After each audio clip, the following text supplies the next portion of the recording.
although we may sometimes take them for granted. Cartoons have entertained audiences all around the world for generations. Seriously, whether you're a child, a teenager, an adult, or someone who remembers life before color TV, almost everyone has at least one cartoon they hold close to their heart.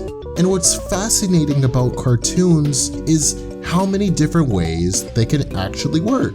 A good cartoon doesn't always need amazing animation. Sometimes it's the comedy.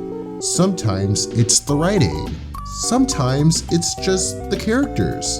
Entertainment looks different from person to person, and cartoons have always found a way to meet people right where they are. So where did all of this begin? Believe it or not, it goes all the way back to the year 1908. That's when French caricature artist Émile Cohl created what's widely considered the world's very first animated cartoon. His black and white short film, Phantasmagorie, was made up of around 700 drawings. Each drawing was just slightly different from the one before it, creating the illusion of movement. Cohl filmed black lines on white paper, then reversed the image so it looked like white chalk on a blackboard. The process required serious planning, patience, and a whole lot of trial and error, especially during a time when animation had absolutely no sound. This period became known as the Silent Era, which is pretty self-explanatory. No voices, no sound effects, no music. Now let's be honest, watching a cartoon like that today, completely silent, would probably bore someone to death. But thankfully, animation didn't stay that way.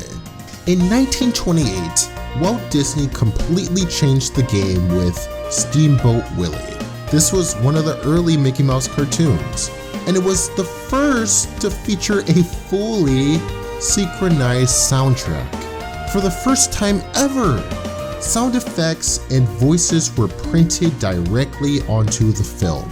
Suddenly, cartoons weren't just something you watched, they were something you experienced. The short followed Mickey as he ignored his job on a steamboat and instead made music using the animals on board. And from that moment on, animation was never the same. Just a few years later, Disney pushed things even further.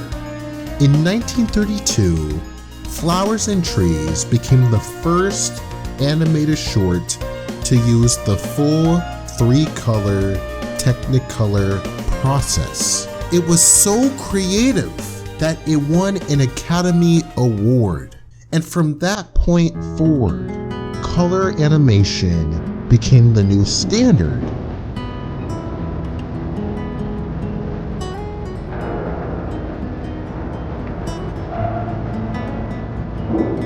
Soon after that, Disney released The Three Little Pigs, the first animated short to feature well-developed characters with real personalities. Then in 1960, animation hit another major milestone when the Flintstones became the first television series to air during prime time in America.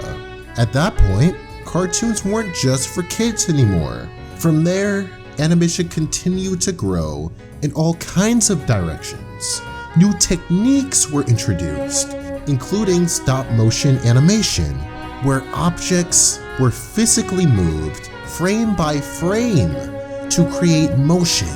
Later on, CGI animation became more common, replacing hand-drawn images with digital 3D models.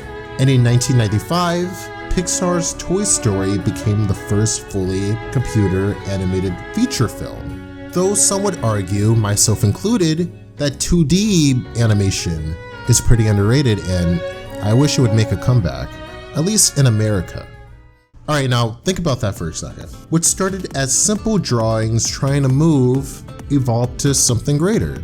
Today, cartoons have entertained millions of people, but they've also shown an incredible amount of creativity and variety over the years. According to Ranker.com, the top cartoons of all time all stand out for completely different reasons. Looney Tunes introduced a massive cast of characters, each with their own personality and style of humor. The Simpsons became a cultural phenomenon that appealed to both kids and adults. Tom and Jerry proved that you don't need much dialogue at all to be entertaining. Scooby-Doo, Where Are You? Blended mystery and comedy in a way that actually made kids think.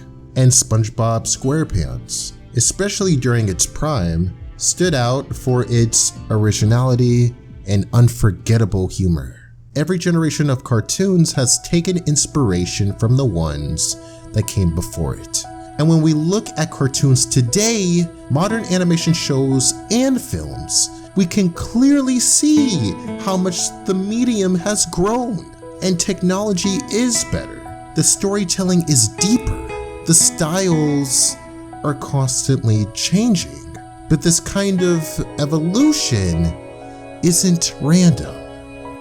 From a biblical perspective, growth is intentional. Creation develops on purpose. It builds, it multiplies. Cartoons didn't evolve by accident. They evolved through creativity, effort, and design. In many ways, animation reflects the creative nature God placed inside humanity. And Jesus often spoke about growth using simple images everyone could understand. He said, "Every good tree bears good fruit." Cartoons, like that tree, have grown over time and produced many different kinds of fruit. Some meant purely for fun, and others that leave a lasting impact. In the end, animation isn't just about drawings moving on a screen. It's about creativity, growth, and the creator with a capital C who made all of it possible.